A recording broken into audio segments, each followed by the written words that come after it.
On this video, I'm going to walk you through my social media process. Now, if my client already has a social media process in place that they would just like me to implement or execute, then that's just what I'm going to do. And maybe along the way, if I see uh, an improvement that is going to be good for the social media process, then I'm going to suggest it. But otherwise, my job there for that situation, if they already have a social media process, is just to implement it. It's just to execute it. Now, if they don't have any social media process, then this is the social media process that I am going to suggest. And now, for this example, I created a social media process for a gym owner. So the niche we're going to be focusing on for this video is a gym, and the gym owner, the objective of the gym owner is, yes, for number one is awareness, and number two, to increase his gym membership. So we are targeting practically three buyer personas here. Now, why did I choose three? Actually, we can just do one, or we can just do two. But for this example, I did three. And for your social media process, you can focus on as few or as many buyer personas as you would like. So the first thing that I did was to create the buyer personas. So I have three buyer personas. One is Sarah, the employee. The second buyer persona is Bob, the busy executive. And the third buyer persona is Jamie, the busy single mom. So as we all know, buyer personas are just a representation. No, they're not actual persons. They just represent somebody who might be a possible prospect or target audience for for in this case for a gym owner. So those are the three buyer personas, and I did research on this, so I have their for example, for buyer persona one, let me walk you through this. For buyer persona one, you have the her demographics, what she likes, what she wants, her story. So Sarah is a 29-year-old marketing professional who recently moved to a new city for a job. She has always been health conscious, but struggled to maintain a consistent fitness routine due to her busy work schedule. Sarah wants to find a gym that fits her needs and helps her de-stress after long work days. So this is her demographics, what she likes, what she wants, her dreams, pain points, goals, bumper sticker statements. These are statements that reflect Sarah's identity and what she wants people to understand about her as she seeks a gym that aligns with her busy lifestyle and health conscious goals. Now I'm going to you're going to see later on how all of these fit into the social media process, why I needed to do these, and why, because these are important to create the content calendar. So you'll see later on how that fits in, how that connects. So for now, here are the bumper sticker statements, and I created some I want statements, what she wants. So these statements reflect Sarah's desires and preferences. So for example, I want a gym that offers a flexible class schedule. I want to find a fitness community that's supportive and friendly. I want to establish a consistent workout routine. So as you can see, all of these really resonates with Sarah's buyer persona. No, she's a single buyer, Sarah. No, not a single mom. She's an employee. She's a busy employee, and she can find time to go to the gym. So even if statements, so how does this? What are these? These are her struggles. These are the reasons why that keeps her from doing or from getting what she likes.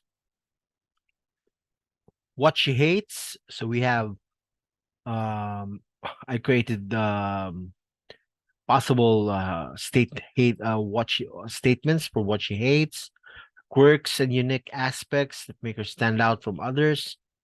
Okay.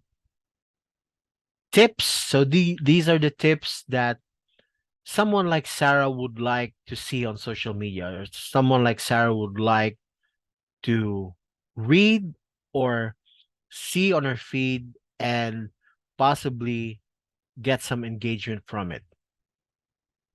So we got tips, we got problems. What motivates Sarah? So number one, let's just an example. Weight management. So weight management and body confidence are important motivators for Sarah. She wants to achieve and maintain a healthy weight, and exercise plays a central role in this goal. Myths and misconceptions. So uh, these are the myths that is crucial in helping Sarah make informed decision, because these are what she believes. Like for example, fitness requires hours at the gym. That is a myth, because Sarah might believe that achieving and maintaining fitness requires spending long hours at the gym, which can be discouraging given her busy schedule. But we all know that there are a lot of ways to fight to know there are a lot of ways to um remedy this. So another myth that she believes is you must follow a strict diet. Another myth that she believes is no pain, no gain. Another myth that she believes is cardio is the only way to lose weight. So as you can see, all of these are really relevant to Sarah's buyer persona. So if someone like Sarah sees this, it'll immediately catch her attention because it speaks to her, it resonates with her. So we have beliefs and values, and yes, that's it. So the same thing, the same research I did for buyer persona 2, which is Bob the Busy Executive, and for buyer persona 3, which is buyer persona 3 is Jamie, the busy single mom. So after creating this buyer personas. So we now go to the content calendar. So as you can see here, the column headers are actually the three buyer personas that I created. So you have buyer persona 1, Sarah the employee, Bob the business executive, and we have Jamie the busy single mom. And I arranged it this way so that they're all divided equally across the calendar. And now if you were going to do this for yourself, you can actually do this any way you want to, but this is the way that I prefer doing it. No, so my way could be different from how you want to do it, but it doesn't matter as long the important thing is the process. That is the most important thing, the process. Okay, now so that's it. And for this column here, so if you remember the buyer persona sheets that I showed you, so these are all the categories or the topic ideas that will form part of your calendar. For example, for this one, I am a so for Sarah the employee, so these are the bumper stickers, the things that Sarah identifies with. So if we go back to Sarah and we go to her bumper stickers, Well, I am a health enthusiast on a busy schedule. So I chose this one as a topic, health enthusiast on a busy schedule. That's why you see that here. So let me give you another example. I just feeling like I have no time for myself due to my busy job. So this category is, I named it I hate. So if we go to Sarah's buyer persona, we go to I hate. So they are all in here. And I just chose one. You could I just chose one at random. And I chose, so I don't like have I don't I hate feeling like I have no time for myself due to my busy job. And I think that is what I chose. Feeling like I have no time for myself due to my busy job. So I just chose one at random. So for you, for if you were going to do this again for yourself, you can choose any topic that you want. You know, you can use any statement that you want as the topic.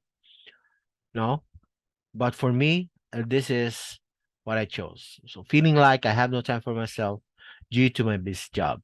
And that is what I did for all of the columns for buyer persona 2 and for buyer persona 3. And but you as you can see, some of the columns hasn't been filled out yet, but I have completed most of them, as you can see here. So that's going to be up to 100 days times 3, photo, video, and convo. So that'll give you 300. Now, what are you going to do with 60 days or the 3 months? So what you can do here is, you just recycle. Just choose any of the uh content at random, anything, anywhere, any day. Because, like, let me give you an example. So if you were going to post this one on Facebook, this post idea number one, if I was going to post a photo of on the go healthy snacks on Facebook on day one, next year, or 11 months, 11 or 10 months from now, or 9 months from now, if I were going to post that again, I don't think that nobody will remember that post. Nobody will remember that, because that's already been a few months, many months ago. And if you remember, if you go through the through Facebook pages, did you ever remember what a company posted 3 months ago? So I don't think so. So the same here. So you can recycle any of these content, recycle the ones that are working, and then of course, one of the process is you review all the posts that you have published, and then you see what is working, and you continue, or you keep on using, or you do more of what's working. And for what if something is not working, then all you need to do is replace it. So you replace it with a new post idea, and then again you rinse and repeat. So that is my social media process.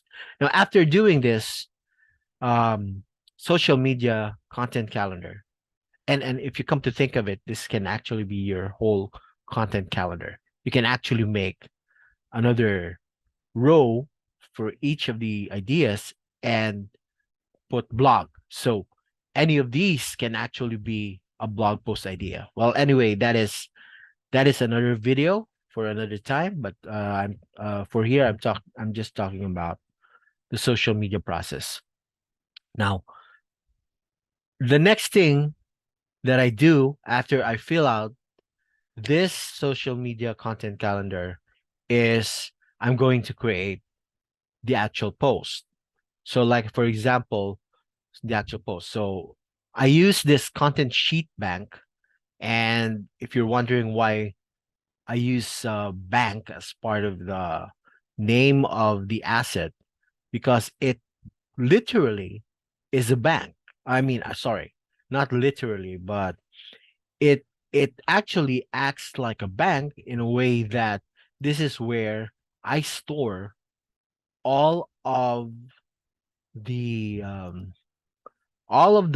social media posts. Okay, like for example, let me clarify that. So for example, here you see one, here you see two, here you see three.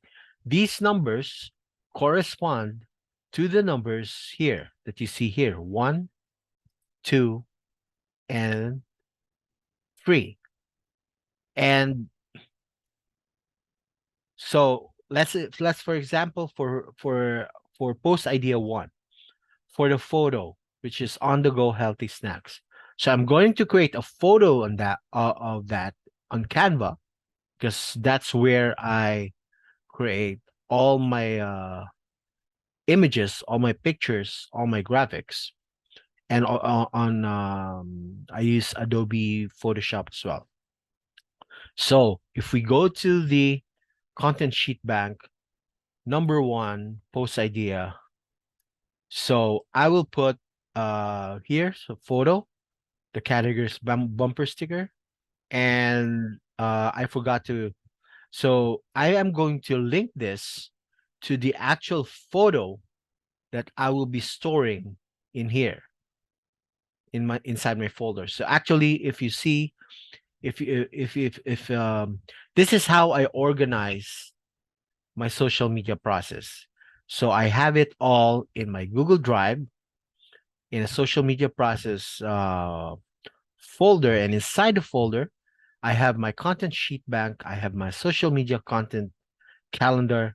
I have a folder for videos, a folder for photos, a folder for conversation starters, and I have a folder for my gym members for the buyer personas, and I have a miscellaneous folder. So anything that doesn't fit in any of these, I just drop inside this miscellaneous folder. So you might be thinking, well, Marvin, that is very simple. I kept it simple because from my years of working as a digital marketer, I learned that it is always best, as much as possible, to keep it simple. So simple is good. Simple is easy to follow. So this is a simple process that I use. So inside this photos folder, I will just grab the link to the photo that I created on Canva, and I will link it to this um, photo asset, so that um, any team member, if they go here, it'll be easy for them to find it. If they click the link, it'll show them it'll show them exactly where the photo for this post is. And this is the actual post text that I created for that photo. So if you remember, that photo is about healthy on the go snacks. So this is the actual post. Hey there, friends. Life in the fast lane with your demanding job often means you're constantly on the move. But you know what? Staying committed to my health and fitness goals, or this is staying committed to your, staying committed to your, staying committed to your health and fitness goals is non negotiable. That's why I'm sharing my favorite on the go healthy snacks with you. They keep me energized and focused even during those late office hours. So, crunch almonds for quick protein boost, fresh fruits, Greek yogurt, veggies, trail mix. What are your go-to snacks when you're juggling a busy schedule? Share your tips below and let's inspire each other to stay healthy on the go.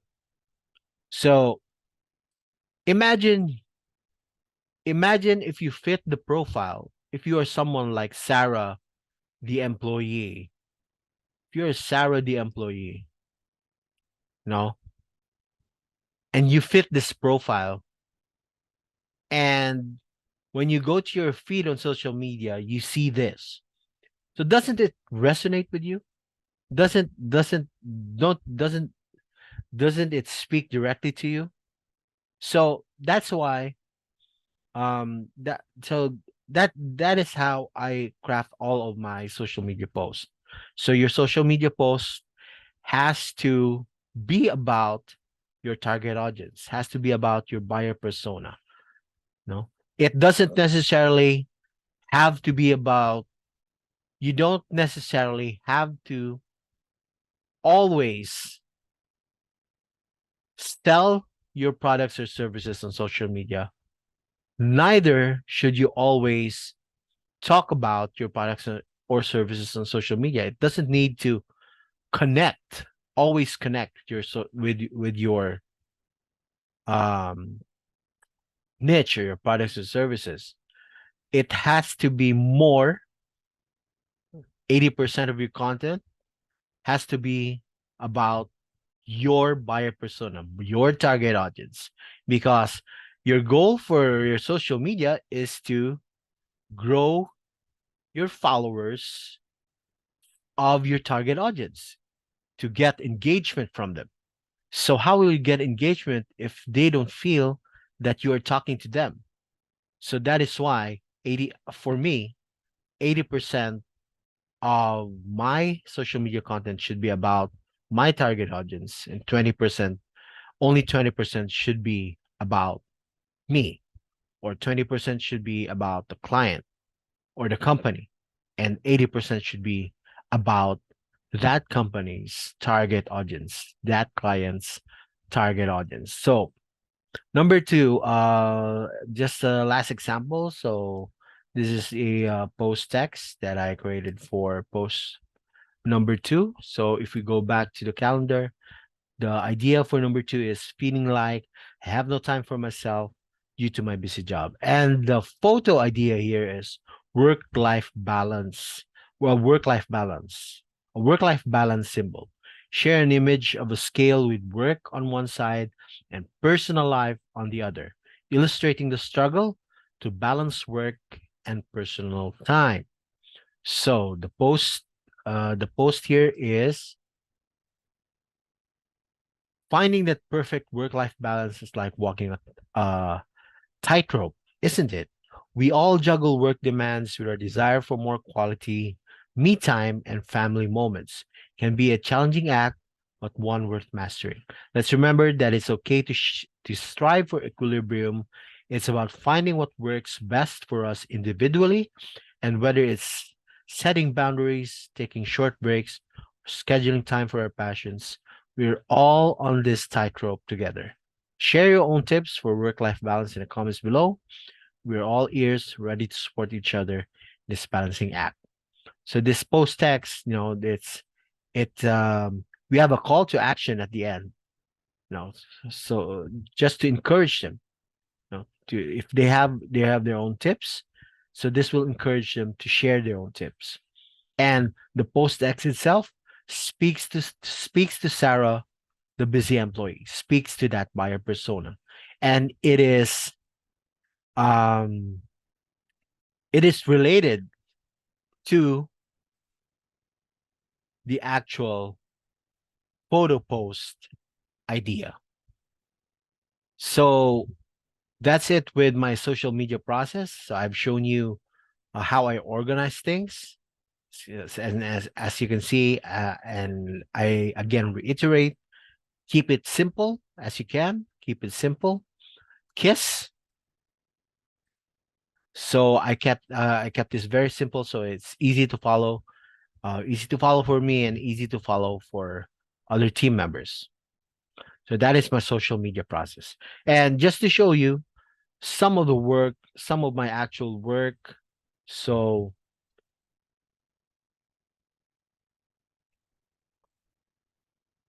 this is for a management consulting company. And Their goal here is brand awareness and website visits.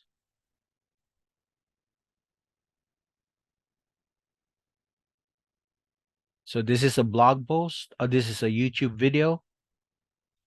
So this is an example of, sorry, this is an example of a graphics that I created on Canva. This is another one, and it's vertical because, as you know, a lot of people are viewing social media on their mobile devices. So if you view this on a mobile device,